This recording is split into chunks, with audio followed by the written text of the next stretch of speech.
இயேசு கிறிஸ்துவின் நாமத்தினால் உங்களுக்கு என் அன்பின் நல்வாழ்த்துக்கள். இந்த நாளில் இந்த வேளையில் கூட பார்க்கும் பொழுது ஒரு நல்ல ஒரு வசனம், எப்பயுமே ஆண்டவர் கொடுக்குற வசனம் நல்ல ஒரு வசனம் தான்.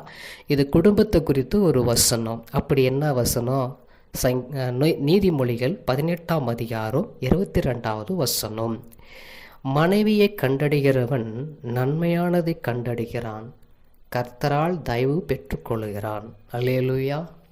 மனைவியை கண்டடைகிறவன் நன்மையை கண்டடைகிறான். எவ்வளோ ஒரு அழகான ஒரு வசனம்.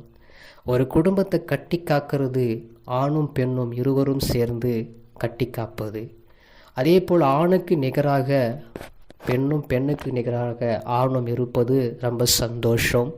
கர்த்தருடைய பிள்ளைகளாக இருக்கிறபடியினால் நன்மையை நம்ம கண்டு கொள்ளணும், தீமையை அல்ல, நன்மையை கண்டு கொள்ளணும்.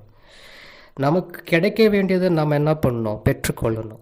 நமக்கு அல்லாததை நம்ம தேடி போகக்கூடாது. கர்த்தர் நமக்காக ஒன்று வைத்திருப்பார். அதனால் நம்ம கர்த்தரிடத்தில் காத்திருந்து நம்ம பெற்றுக்கொள்ளணும். ஆண்டவரே, எனக்கு நன்மையை கொடுங்க ஆண்டவரே, நான் தேடி கண்டுபிடிக்கிற அளவுக்கு என் கர்த்தர் எனக்கு உதவி செய்யன்னு சொல்லிட்டு கர்த்தரிடத்தில் காத்துக்கொள்ளணும். இன்றைக்கி இருக்கிற வாலிப பிரியாயத்தில் தனக்கு தானே துணையை தேடிக்கொண்டு ஓடிக்கொண்டிருக்கிறாங்க. கடைசியில் அவங்க நிற்கிறது எப்படின்னு பார்த்தாக்கா அழுகையோடும் கவலையோடும் நிற்கிறாங்க. அப்போ இப்போ இருக்கிற காலகட்டத்தில் புருஷன்மார்கள் மனைவியை கண்டடிக்கிறத சரியான முறையில் தேர்வு செய்ய முடியவில்லை. தன் இஷ்டத்துக்கு தன் கண்களுக்கு காணப்படுகிறத இன்றைக்கி நோக்கி ஓடிக்கொண்டிருக்கிறாங்க. அது தீமையானதாய் போய் முடிவடைகிறது. அதனால் கர்த்தரிடத்தில் நம்ம தயவு பெற்று நம்ம நன்மை செய்வதாய் நன்மையை கண்டடைவோம். கர்த்தரிடத்தில் நம்ம என்ன பண்ணுவோம்? தயவு பெற்றுக்கொள்வோம். நம்ம ஜெபம் பண்ணுவோம். எங்களை கிருபையாக நேசிக்கிற எங்கள் அன்பே நல்ல தகப்பனே, இந்த நாளில் இந்த வேளையில் உம்முடைய வசனம் அழகாய் சொன்னது போல ஆண்டவரே ஸ்தோத்திரம், நன்மையானதை கண்டறிய எங்களுக்கு கிருபை செய்யுங்க. உம்மிடத்தில் ஆண்டவர் நாங்கள் தயவு பெற்றுக்கொள்ள கிருபை செய்யுங்க.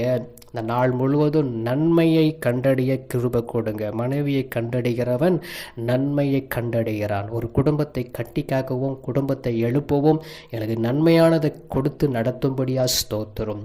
நீங்கள் அற்புதங்களும் அதிசயங்களும் காண பண்ணுங்க ஆண்டவரை. விரும்பினதை கிடைக்க கிருபை செய்யுங்க. விரும்பினது வரும் பொழுது ஆண்டவரை விடாயத்து ஆத்துமாக்களுக்கு அது ஜீவனம் உள்ளதாக இருக்க கிருபை செய்து நடத்த கிருபை செய்யும். நீங்கள் அற்புதங்களும் அதிசயங்களும் காணப்பண்ணும். இயேசுவின் நாமத்தில் ஆமென்.